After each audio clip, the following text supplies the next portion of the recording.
each Bitcoin would be worth the equivalent of $13 million?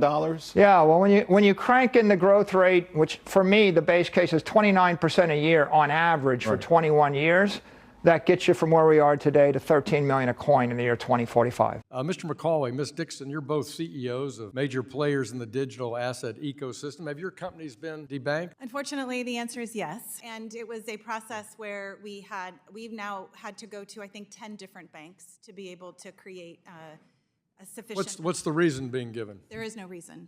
We were with a bank for the first 6 years of our life and never had any issues at all. And we also had other banks to support there. And then we received a letter that told us that they were closing our accounts. And with no reason given? No reason given. And when we pushed, we never were given reason. Mr. McCauley, tell me about Anchorage on this point. Yes, unfortunately, Congressman, we've also been debanked. We were debanked in June of 2023 after the January 2023 guidance from the banking regulators, Fed, FDIC, and OCC, that came together and issued joint guidance warning banks from participating in the crypto industry. Our bank actually did tell us that they were debanking us because we were in the business of crypto.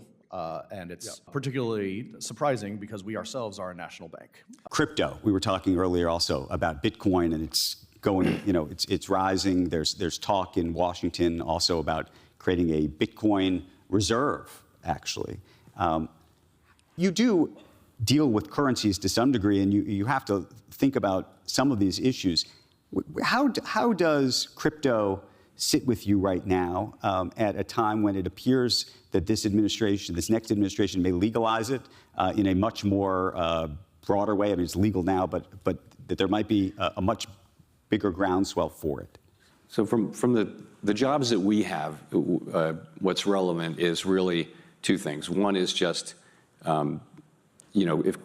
what role should crypto assets be allowed to play in the banking system? We try to keep the banking system safe and sound. We regulate and supervise banks, and we would want the interaction between the crypto business and the banks to not to threaten the health and well-being of the banks. That's thing one. The other one just is, to the extent anybody's doing that through a bank, we would want the public to, if people are buying crypto products and things like that, there's sort of a consumer protection aspect of it. But they should need to understand exactly what it is and that sort of thing. But we're not, we don't regulate it directly, and we don't have that big of a role. Would you ever own it yourself? I'm not allowed to. You're not allowed to? No. One of the reasons I wanted to actually ask you about Bitcoin is, to some degree, people think that is a symbol of people's faith or lack of faith in either the U.S. dollar or in the Federal Reserve itself, in terms of the system. What do you think of that idea? I don't think that's how people think about it. I mean, it's so, people use Bitcoin as a speculative asset, right? It's like gold. It's just like gold, only it's virtual. It's digital. People are not using it as a form of payment or as a store of value. It's highly volatile. It's not a competitor for the dollar. It's really a competitor for gold. That's really how I think of it. Going to a different economy, and we're going to be learning more about that as we go. But clearly, we're learning that things can be done from remote locations. We're learning that technology can replace people even more than we thought.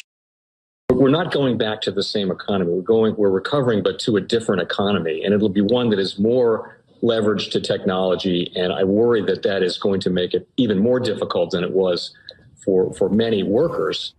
In Silicon Valley, and my friends who work in technology know that what we did to the manufacturing workers, we are now going to do to the retail workers, the call center workers, the fast food workers, the truck drivers, and then even bookkeepers, accountants, insurance agents, lawyers, and on through the economy. So what happened to the manufacturing workers is a very clear sign. And so we'll import Chinese-based CBDC technology. So it's going to be CBDC in a box provided to you by the People's Bank of China. But every stock, every bond, every currency, every commodity, every piece of art, every private business, every piece of real estate will eventually be a token on a blockchain, an entry on a ledger, permanent and immutable. We will have truth instead of trust, and we will save over $7 trillion a year. 6 to 8% of global GDP is wasted by the friction of the trust industry that's necessary when you have dual entry accounting. with triple entry accounting, which is what a blockchain is, we get rid of all of that friction. It's a beautiful future. Like what you see in China and their social credit scoring systems, right?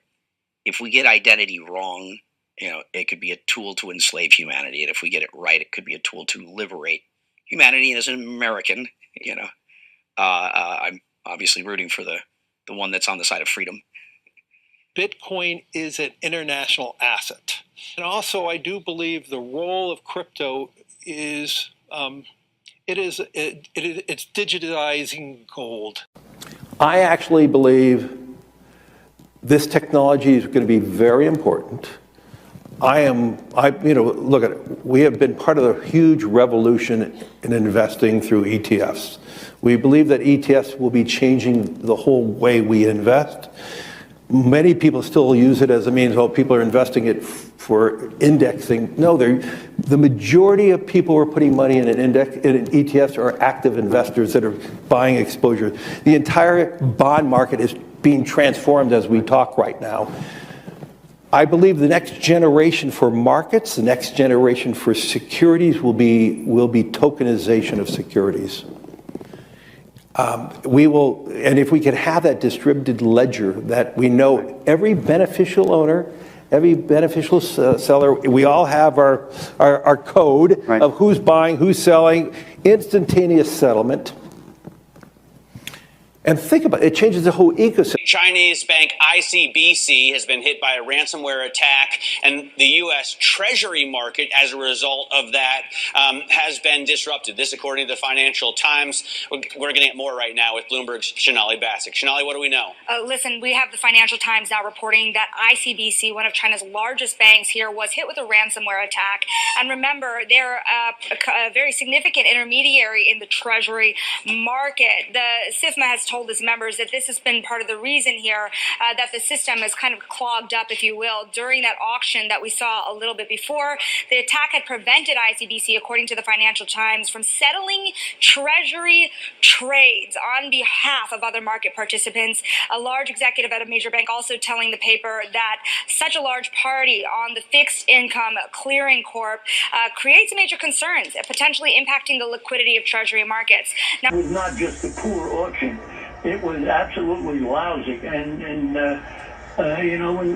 when the dealers have to step in to save a Treasury auction, that's a rare occurrence. And welcome to the Crypto Teacher.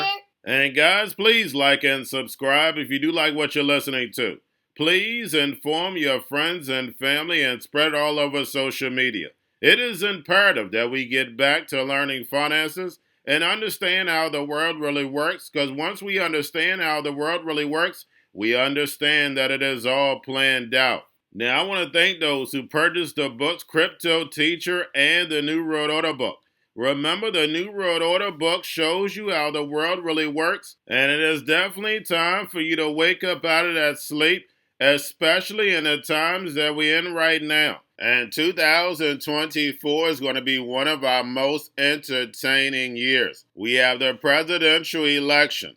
We have the drums are beating.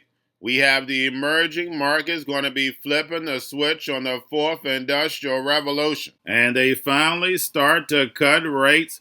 And we know Japan is going to start raising rates. And those trillions of dollars that are sitting in money market accounts are going to start flowing over to the emerging markets. And we know the master magicians are about to set up that distraction so they can cut rates while we still have inflation. And in the fourth quarter, once the election is over, the movie begins. And also, guys, I want to thank those who purchased the 3 Kids books. It's time to re-educate. Also, much love to those who donate to the Cash App, Patreon. Much love. Keep it coming. Guys, if you're not a part of the Patreon, make sure you're donating to the channel through the actual Cash App. But guys, this next Bitcoin and crypto bull run is going to be a utility run. So you want to make sure you have the cryptos that have real utility. And much love to those who are shopping at both stores. Keep it coming. And of course, guys, we get into Bitcoin and cryptos first. Don't forget to like and subscribe to the channel. And we have Bitcoin and Ethereum pump. And we know the altcoins are going to move right along with it. once Bitcoin settles down. And you're going to get a lot of news from the mainstream media telling you why Bitcoin pumped. But guys, we know this is like clockwork, same time every month, and then we pull back towards the end of the month. But there are some catalysts that can move us up and some catalysts that can move us down. But I'm going to go over that later.